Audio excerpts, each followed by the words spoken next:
Video like जरूर कर लीजिए और ऐसे वीडियो लगातार फ्री में पाने के लिए चैनल को तुरंत सब्सक्राइब कर लीजिए और बेल आइकन को जरूर टैप कर लीजिए ताकि आगे भी सारे वीडियो आपको मिलते रहे। यूट्यूब में फॉलो करते हैं तो प्लीज ये वाला फ्री टेलीग्राम चैनल जरूर ज्वाइन कर लीजिएगा। सारे नोटिफिकेशन सारे अपडेट यहीं पे आते हैं, ध्यान रखिएगा। नमस्कार दोस्तों, स्वागत है आप सभी का ऑनलाइन एग्जाम प्रिपरेशन पर which is the part of study for civil services. दोस्तों, ज्योग्राफी में आज हम अक्षांश रेखाएं, देशांतर रेखाएं, अंतर्राष्ट्रीय तिथि रेखा और समय रेखा के बारे में जानेंगे।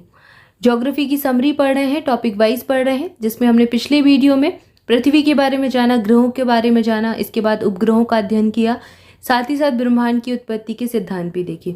अब नेक्स्ट टॉपिक हमारा है अक्षांश, देशांतर रेखाएं, अंतर्राष्ट्रीय तिथि रेखा और समय रेखा। चलिए स्टार्ट करते हैं।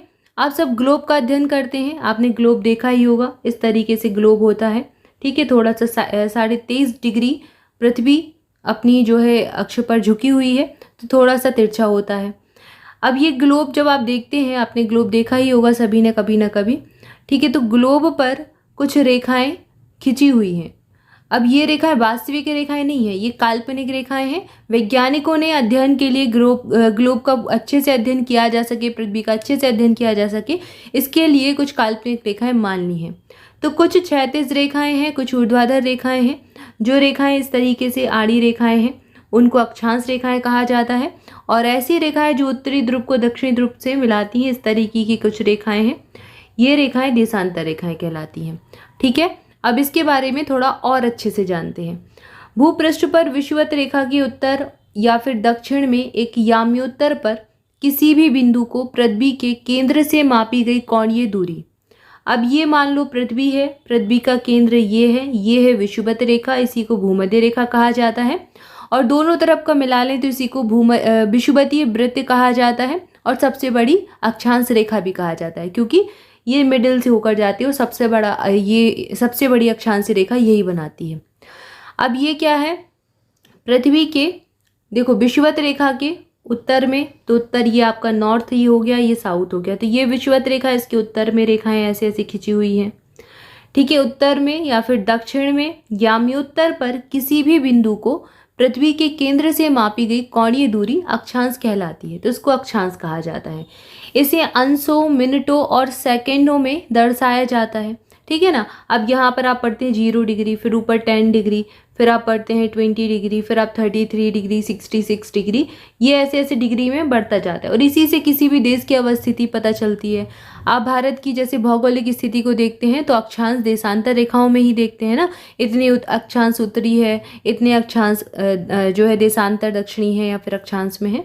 तो किसी भी देश की स्थिति अक्षांश देशांतर में ही आपको व्यक्त करने को देखी जाती है। आप देखते ही हैं भौगोलिक रूप से यही मानक होता है। तो इसे किसमें, अंश में, मिनट में, सेकंड में दर्शाया जाता है। भूमध्य रेखा 0 डिग्री दर्शाती है। भूमध्य रेखा से समानांतर ध्रुव तक दोनों गोलार्धों में अनेक अक्षांश वृत्तों का निर्माण होता है। ये वृत्त अक्षांश रेखाएं कहलाती हैं। ये पूरे वृत्त जो बने होते हैं ऐसे ऐसे, इनको ही अक्षांश रेखाएं कहते हैं। उत्तरी और दक्षिणी गोलार्ध में यह 0 से 90 डिग्री तक पाई जाती हैं। इसी प्रकार दक्षिण में भी पाई जाती हैं। तो इस प्रकार 181 अक्षांश रेखाएं होती हैं टोटल। अगर मान लें, देखो ये है हमारी पूरी पृथ्वी, बीच की अलग कर दें, 90 रेखाएं ऊपर, 90 रेखाएं नीचे, बीच की एक और मान लें, तो 90 + 90 180 हो गया और विषुवतीय वृत्त मिला दिया तो 181 हो गया। तो कुल अक्षांश रेखाओं की संख्या कितनी है, 181 हो जाती है, 181।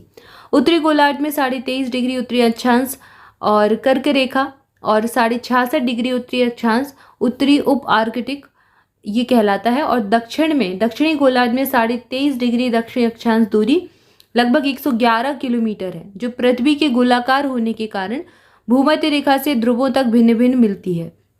अब यहाँ पर यह बताया गया है कि अब ये क्या है, इनके भी कुछ नाम होते हैं। जैसे इसको कह दिया आपने भूमध्य रेखा, कह दी विषुवतीय वृत्त, ठीक है। इसके बाद यहाँ से ऊपर 23.5 डिग्री जाएंगे तो यहाँ पर कौन सी रेखा होती है, कर्क रेखा। दक्षिण में 23.5 डिग्री जाएंगे तो यहाँ पर कौन सी होती है, मकर रेखा होती है।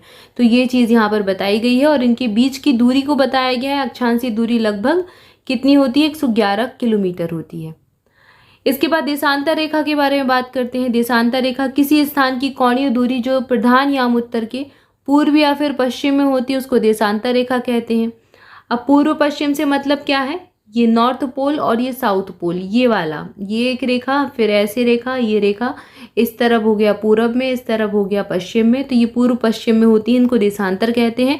प्रधान यामोत्तर जो मिडिल वाली है 0 डिग्री कहलाएगी, और यह लंदन की ग्रीनविच से गुजरती है। जो 0 डिग्री रेखा है या फिर प्रधान यामोत्तर रेखा है, ये लंदन के ग्रीनविच से गुजरती है।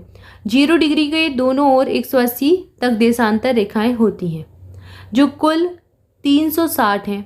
अगर देशांतर रेखाओं की संख्या पूछें तो कितनी हो जाएगी? 360 हो जाएगी, क्योंकि दोनों तरफ 180 180 हैं। देशांतर की भूमध्य रेखा पर दूरी 111.32 किलोमीटर है, जो ध्रुवों की ओर क्रमशः कम होती जाती है। अब देशांतर रेखाओं की दूरी क्या है? ध्रुवों की तरफ कम होती है। अब ऐसे आप देखते हैं, इस तरीके से देखते हैं, तो अब देखो यहाँ से ऐसे जा रहे हैं, यहाँ पर दूरी जो है दो देशांतर रेखाओं की दूरी कितनी हो जाएगी? अगर भूमध्य रेखा पर देखें तो यहाँ पर ज़्यादा होगी, 111.32 हो जाएगी। और जैसे यहाँ तक इसकी तरफ ध्रुवों की तरफ बढ़ेंगे तो क्या हो जाएगी? कम होती जाएगी। ठीक है ना? तो ये चीज़ यहाँ पर कही गई है। क्लियर है? और अक्षांश रेखाओं की दूरी कितनी होती है? 111 होती है। देशांतर रेखाओं के बीच की दूरी 111.32 किलोमीटर है। इसके बाद लिखा है 0 डिग्री से पूर्व में 180 डिग्री तक सभी पूर्वी देशांतर और पश्चिम में पश्चिमी देशांतर कहे जाते हैं। जो पूर्व में रेखाएं होंगी उन्हें पूर्वी देशांतर कहेंगे, जो पश्चिम में होंगे उन्हें पश्चिमी देशांतर कहेंगे। इन्हीं को पूर्वी गोलार्ध और पश्चिमी गोलार्ध भी कहते हैं। गोलाकार होने के कारण पृथ्वी 24 घंटे में 360 डिग्री घूमती है। अतः एक देशांतर की दूरी को तय करने में पृथ्वी को 4 मिनट लगता है। ये एग्जाम में पूछा भी गया है, एक देशांतर दूरी तय करने में पृथ्वी को कितना लगता है? 4 मिनट का समय लगता है। इसी के कारण जो टाइम होता है वो वेरी करता है एक देश से दूसरे देश में जाने पर। कहीं कहीं पर 2-3 टाइम जोन भी होते हैं, कहीं कहीं पर एक ही टाइम जोन होता है। ठीक है ना? और समय में परिवर्तन भी हो जाता है। अब यहाँ पर चित्र के माध्यम से भी दर्शाया गया है। देखो, ये लॉन्गिट्यूड अक्षांश रेखाएं हैं, ये लैटिट्यूड है, यहाँ पर देशांतर रेखाएं हैं। ये 0 डिग्री इक्वेटर यानी भूमध्य रेखा कहलाती है, इसी को विषुवतीय रेखा कहते हैं। ये प्राइम मेरिडियन है यानी याम्योत्तर देशांतर रेखा है 0 डिग्री पर। ठीक है? और यहाँ पर आपको ग्लोब से दर्शाया गया, ये नॉर्थ पोल है, ये साउथ पोल है, और यहाँ पर सारी चीज़ें आप देख सकते हैं। इसके बाद अगला जो हम पढ़ रहे हैं अंतर्राष्ट्रीय तिथि रेखा, इंटरनेशनल डेट जो रेखा होती है, अंतर्राष्ट्रीय तिथि रेखा पृथ्वी पर 180 डिग्री याम्योत्तर के लगभग 7 स्थल खंडों को छोड़ते हुए निर्धारित की गई काल्पनिक रेखा है। अंतर्राष्ट्रीय तिथि रेखा कहलाती है। अंतर्राष्ट्रीय तिथि रेखा के पूर्व और पश्चिम में 1 दिन का अंतर पाया जाता है। अगर आप अंतर्राष्ट्रीय तिथि रेखा के पूर्व में जाएंगे या फिर पश्चिम में जाएंगे तो 1 दिन का अंतर मिलेगा, डिफरेंस मिलेगा। अतः इसे पार करते समय 1 दिन बढ़ाया या फिर घटाया जाता है। ये काल्पनिक रेखाएं हैं। ठीक है ना? समय को निर्धारित करने के लिए ये वैज्ञानिकों के द्वारा मानी गई रेखाएं हैं। मानक समय क्या कहलाता है? स्टैंडर्ड टाइम किसको कहते हैं?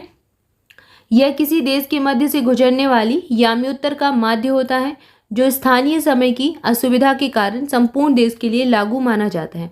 अब अलग अलग जगह पे तो अलग अलग समय होता है। ठीक है ना? डेट भी अलग हो जाती है। जैसे कि आज आपके यहाँ कोई दिन है तो हो सकता है अगर आप कनाडा में चले जाएं तो कुछ दिन का परिवर्तन, क्योंकि 10 घंटे 10.5 घंटे वहाँ का टाइम पीछे चलता है, तो हो सकता है वहाँ पर कोई और दिन चल रहा होगा। ठीक है? यहाँ पर कोई और दिन चल रहा है, और कहीं जाएंगे तो अंतर पाया जाएगा दिन का, 1 दिन का अंतर मिलता है आपको। तो ऐसे ही समय का अंतर भी पाया जाता है। अब चूंकि एक ही देश में रहने वाले लोगों को अलग अलग समय की असुविधा से ना गुजरना पड़े, इसके लिए ये समय निर्धारित किए जाते हैं। इसके बाद स्थानीय समय क्या होता है? यह पृथ्वी पर स्थान विशेष का सूर्य की स्थिति से परिकलित समय है। तो सूर्य जिस तरीके से निकलता है उसके अकॉर्डिंग समय को निर्धारित कर लेते हैं। स्थानीय मध्याह्न का समय वह समय है जब सूर्य उस स्थान विशेष पर लंबवत चमकता है। भारत के सर्वाधिक पूर्व यानी अरुणाचल प्रदेश में और सबसे पश्चिम यानी कि गुजरात के द्वारका में स्थित स्थानों के स्थानीय समय में लगभग 2 घंटे का अंतर मिलता है। यानी यहाँ पर सूर्योदय की स्थिति और सूर्यास्त की स्थिति में 2 घंटे का अंतर होता है।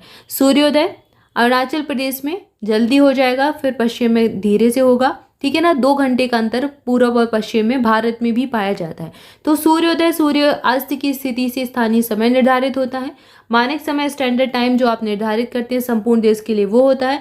अंतर्राष्ट्रीय तिथि रेखा एक काल्पनिक रेखा है जिसको कहीं कहीं स्थल खंडों से छोड़ते हुए इसको निर्धारित किया गया है, और ये एक प्रकार से अगर इसके पूर्व पश्चिम में जाएंगे तो 1 दिन का अंतर मिलता है। ठीक है, तो यहाँ पर हमने कुछ टर्म्स के बारे में डिस्कस किया। नेक्स्ट हम पढ़ने वाले हैं पृथ्वी के बारे में। सबसे पहले पृथ्वी की उत्पत्ति की संकल्पनाओं को देखेंगे और ये हमारा अगला अध्याय होगा, अगला चैप्टर होगा।